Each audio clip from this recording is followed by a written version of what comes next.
దగ్గర కారణం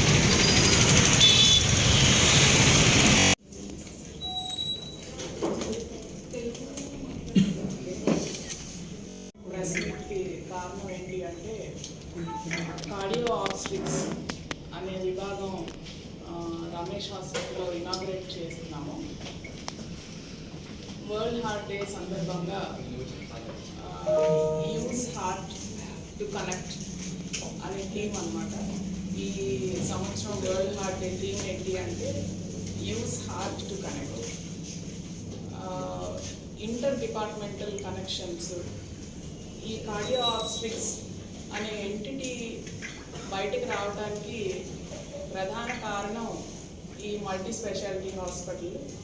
almost 5 years నుంచి రమేష్ హాస్పిటల్లో ఆల్ వింగ్స్ అంటే cardiology, on the top of it ఆబ్స్టిక్స్, ఈ కేసెస్ ఎక్కువ చూడటం వల్ల డెప్త్ ఆఫ్ నాలెడ్జ్ అంటే హార్ట్ డిసీజ్ ఉన్న పేషెంట్స్లో ప్రెగ్నెన్సీ ఎలా ఉంటుంది, దాన్ని ఎలా డీల్ చేయాలి, కాంప్లికేషన్స్ లేకుండా పేషెంట్స్ని ఎలా బయటకు తీసుకురావాలి అనే దాని మీద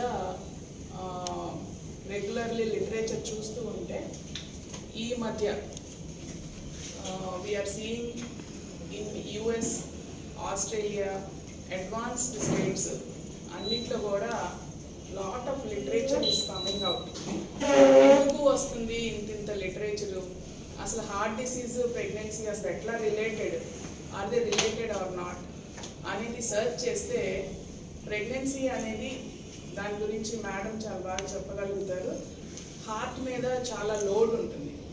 baby blood circulation, mother circulation రెండు కలిసి మదర్ హార్ట్ మాత్రమే పంప్ చేయాలి.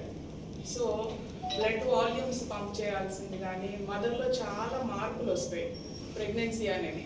So we all know it is a second life. ఇప్పుడున్న ప్రజెంట్ సిచ్యువేషన్లో లేట్ ప్రెగ్నెన్సీస్ అంటే 30 years తర్వాత ప్రెగ్నెంట్ అవ్వడం మీకు అందరికీ తెలిసిందే. పిల్లలు కూడా చదువు అయిపోయిన తర్వాతే పెళ్లి చేసుకుంటాం అంటాము. వీటన్నిటి మూలంగా బయట ఫాస్ట్ ఫుడ్స్ ఇవన్నీ తింటాం, ఒబేసిటీ అండ్ ప్రెగ్నెన్సీకి ముందే హైపర్ టెన్షన్, 20-25 years వాళ్ళు హైపర్ టెన్షన్ రావడము, డయాబెటీస్ రావడము, ఇలాంటి కాంప్లికేషన్స్, థైరాయిడ్ ప్రాబ్లమ్స్, ఆడవాళ్ళలో థైరాయిడ్ ప్రాబ్లమ్స్ ఎక్కువగా ఉండటం, ఇవన్నీ కూడా ప్రెగ్నెన్సీ అప్పుడు మదర్ హార్ట్ మీద లోడ్ పెంచుతాయి. ఇలాంటి రిస్క్ ఫ్యాక్టర్స్ని ముందే ఐడెంటిఫై చేసి ఎవరు at risk of heart disease during pregnancy ఉంటారు అనేది ఒకటి. ఇంకొకటి already known heart disease patients అంటే హార్ట్ ప్రాబ్లమ్స్ ఆల్రెడీ ఉన్నవాళ్ళు మా దగ్గర ఫాలోఅప్లో ఉంటారు. చిన్నప్పుడే ఏఎస్డి సర్జరీ అయిపోయి ఉంటుంది మదర్కి. ఇంతకుముందు ఇది సర్జరీస్ అయ్యేవి కాదు, బట్ నౌ సర్జరీస్ ఎక్కువ అవుతున్నాయి. మదర్లో సర్జరీ అయిపోయి ఉంటుంది. ఎలా ఫాలోఅప్ చేయాలా డ్యూరింగ్ ప్రెగ్నెన్సీ, అసలు నేను ప్రెగ్నెంట్ అవ్వగలనా లేదా, ఇలాంటి డౌట్స్, చాలా డౌట్స్ మదర్లో ఉంటాయి. But 100% everybody wants to give a birth to a child. So ఇలాంటి వాళ్ళకి మన స్కోప్ ఎంత పెంచగలుగుతాము, ప్రెగ్నెంట్ అయ్యి మదర్ని సేఫ్గా డెలివరీ చేయాలి అంటే మనం ఏం చేస్తే బాగుంటుంది. So it all needs a team work. So ఈ కార్డియో ఆబ్స్టిక్స్ టీంలో team members cardiologist, senior gynaecologist and obstetricians, cardiac anaesthetist అంటే డెలివరీ అప్పుడు ఎపిడ్యూరల్ అనెస్థీషియా ఇచ్చినా కానీ లేదా సిజేరియన్ సెక్షన్ చేసేటప్పుడు సర్జరీ కావాలన్నా కానీ వెల్ ఎక్స్పీరియన్స్డ్ కార్డియక్ అనెస్థెటిస్ట్ ఉండాలి. సో ఇలాంటి and at the same time neonatologist, very good trained paediatrician, paediatric cardiologist, and if there is any bleeding or postpartum hemorrhage, interventional radiologist.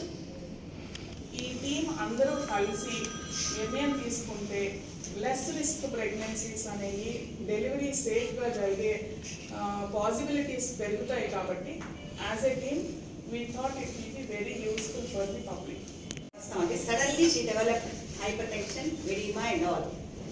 Severe hypertension లోకి వెళ్ళిపోయింది. So caesar చేసి వాళ్ళకన్నీ discuss explain చేసి caesar చేసాము. చేసిన తర్వాత ఒక ½ an hour తర్వాత I received a phone call from the recovery. Patient is breathless, saturation falling down. Because మా హాస్పిటల్ కాబట్టి I'm telling very proudly we save the patient. అదే కనుక అదర్ హాస్పిటల్ అయితే they would not have save. Immediately we call the cardiologist. Haritha she came attended, she developed pulmonary oedema. Lungs అంతా నీరు వచ్చేసింది, saturations పడిపోయినాయి. So 24 hours with the cardiologist, anesthetist, and we all attended the case. And she went up with the baby also. And even though it's 32 weeks baby, she went smoothly. So what నేను చెప్పేది ఏంటంటే, మా హాస్పిటల్లో జరిగినంతగా primary ముఖ్యంగా antenatal care కానీ పోస్ట్నేటల్ care కానీ facilities ఇక్కడ ఉన్నట్లుగా బయట ఉండవు. ఎందుకంటే ప్రెగ్నెన్సీ వల్ల సో ఇలాంటిది మనకి కనుక గుండెకి సంబంధించిన ఇబ్బంది ఉంటే కనుక ఈ భారం అనేది ఇంకొంచెం అధికం అవుతుంది. సో అలాంటి వాళ్ళు ప్రెగ్నెన్సీని హ్యాండిల్ చేయడం కొంచెం కష్టం అవుతుంది. సో అప్పుడు మనం రిస్క్ అనేది పెరగడము, వాళ్ళకి డెత్ అనేది రావడం, లేదంటే బేబీ పైన ఎఫెక్ట్ పడడం, బేబీకి డెత్ రావడం, ఇలాంటివి మనం చూడడానికి అవకాశం ఉంటుంది. సో దీన్ని కనుక మనం ముందే ఐడెంటిఫై చేయగలిగితే, కనుక్కోగలిగితే కనుక మనం ఆ స్టేజ్కి మదర్ వెళ్లకుండా కాపాడగలుగుతాం. సో చిన్నప్పటి నుంచి అంటే పుట్టుకతోనే గుండెకి సంబంధించిన ఇబ్బంది ఉన్నవాళ్ళు, ఆల్రెడీ తెలిసిన వాళ్ళు అయితే కనుక మీరు ప్రెగ్నెన్సీ ప్లాన్ చేసుకునే ముందు ఒకసారి మా దగ్గరికి కౌన్సిలింగ్కి వచ్చినట్లయితే మేము అండ్ కార్డియాలజిస్ట్ కలిసి మీకు ఎంతవరకు రిస్క్ ఉండొచ్చు, మీరు ఏమేమి జాగ్రత్తలు తీసుకోవాలి, ఎలాంటి జాగ్రత్తలు తీసుకుంటే మీరు అపాయం నుంచి బయటపడగలరు, ఇవి మేము ముందే మీకు కౌన్సిలింగ్ ఇవ్వగలుగుతాం. దీన్ని ప్రీ ప్రెగ్నెన్సీ కౌన్సిలింగ్ అంటాం. పెట్టడానికి కారణం ఏంటంటే మెటర్నల్ ఎవరైతే ప్రెగ్నెన్సీకి వస్తారో వాళ్ళ 4% మందికి కార్డియాక్ డిసీజ్ ఉంటుంది. ఇన్సిడెన్స్ కూడా చాలా ఎక్కువైంది. అండ్ ఈ మెటర్నల్ కార్డియాక్ మార్బిలిటీ వల్ల మెటర్నల్ డెత్స్ కానీ నియోనటల్ డెత్స్ కానీ నియోనటల్ మార్బిలిటీ కానీ చాలా ఇప్పుడు మోస్ట్ లీడింగ్ కాజ్ అదే. మదర్కి కార్డియాక్ ప్రాబ్లం ఉండటం వల్ల బిడ్డల్లో ప్రాబ్లం రావటం, మదర్ చనిపోవటం, ఇలాంటివి మోస్ట్ కామన్ కాజ్ అన్నమాట. ప్లస్ అది కాకుండా కార్డియాక్ ఇష్యూస్ ఏమేమి ఉంటాయనంటే ఒక్కొక్కటి ఎక్స్ప్లెయిన్ చేస్తాము. ఒకటి రొమాటిక్ హార్ట్ డిసీజ్ ఉండొచ్చు, మదర్కి చిన్నప్పుడే వచ్చి ఉండొచ్చు, లేకపోతే కంజనైటల్ హార్ట్ ప్రాబ్లం ఉండొచ్చు. వాళ్ళు పెద్దయ్యాక ప్రెగ్నెన్సీకి వెళ్ళాలనుకున్నప్పుడు ఈ మల్టీ డిసిప్లినరీ యూనిట్ ఉండాలి. అందులో కార్డియాలజిస్టు, ఎనెస్థిస్టు, ఆబ్స్ట్రిషన్, ఇంటెన్సివిస్టు అందరూ కలిపి ఒక యూనిట్లో, నర్సింగ్ యూనిట్ అందరూ కలిపి ఒక యూనిట్ లాగా ఉండి మన సర్వీస్ ఇవ్వగలిగితే బెటర్ రిజల్ట్స్ వస్తాయి. ఈ కార్డియాక్ పేషెంట్స్లో మెయిన్ ఏంటంటే ఫస్ట్ ముందే డయాగ్నోస్ చేయగలగాలి. అందరికంటే ముందు మనం కార్డియాక్ వల్ల ప్రాబ్లం వస్తుందని డయాగ్నోస్ చేయాలి. ప్లానింగ్ ఉండాలి. ఈ యూనిట్ అందరూ కలిసి డిస్కస్ చేసి ఒక ప్లానింగ్ ఉండాలి. పేషెంట్ ముందే అడ్మిట్ చేసుకొని దాని ప్రకారం ట్రీట్ చేయాలి. ఈ 6 yearsలో నేను ఇంతకుముందు బయట 35 years ప్రాక్టీస్ చేశాను. అక్కడికంటే ఈ 6 years ఇక్కడ చేసిన ప్రాక్టీస్లో నేను లాట్స్ ఆఫ్ కేసెస్ చూశాను. That is all because of the team work. ఎందుకంటే ఇక్కడ under one roof cardiologist, anaesthetist, paediatrics and interventional radiologist is all will problem comes, everybody will come and attend. That's the main thing. If you go to the private nursing homes, there you have to shift the patient. ఒక చోట నుంచి ఇంకో చోటకి వెళ్ళాలి. ఇక్కడ మాకున్న advantage ఏంటంటే I enjoyed the work these 6 years rather than 35 years what I did private practice outside.